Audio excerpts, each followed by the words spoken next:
আসসালামু আলাইকুম রহমতুল্লাহ বারাকাত। তাশাহুদ যে আমরা পড়ি, প্রথম তাশাহুদ, এই তাশাহুদ সম্পর্কে কি ফজিলত, কি বলা হয়েছে হাদিসে? আল্লাহ রাব্বুল আলামিনের জমিনে যত বান্দা আছে, সেই বান্দাদের সমপরিমাণ, এবং আল্লাহর আসমানে যত বান্দা আছে তাদের সমপরিমাণ নেকি পাওয়া যায়। হাদিসটি বর্ণিত হয়েছে আব্দুল্লাহ বিন মাসুদ থেকে। তিনি বলেন, কুন্না ইদা সাল্লাইনা মা'আন নবী কুলনা আসসালামু আলাল্লাহি কাবলা ইবাদিহি, আসসালামু আলা জিব্রাইল, আসসালামু আলা মিকাইল, আসসালামু আলা ফুলান ও ফুলান। আমরা যখন আল্লাহ নবীর সাথে নামাজ পড়তাম তখন বলতাম, আসসালামু আলাল্লাহি আলা ইবাদিহি, আল্লাহর বান্দাদের ওপরে, জিব্রাইলের ওপরে, মিকাইলের ওপরে শান্তি বর্ষণ হোক। আসসালামু আলা ফুলান ও ফুলান, এভাবে আমরা বলতাম।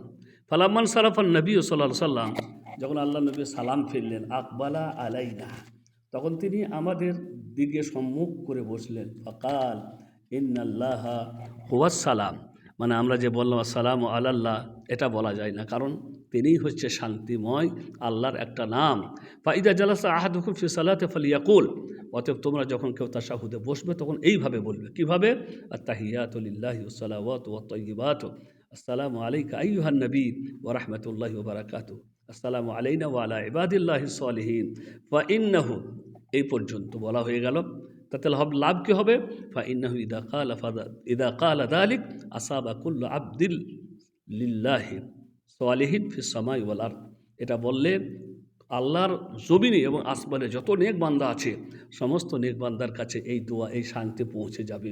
আশহাদু আল্লা ইলাহা ইল্লাল্লাহ ওয়া আশহাদু আন্না মুহাম্মাদান আবদুহু ওয়া রাসূলুহু। এই হচ্ছে প্রথম তাশাহুদ।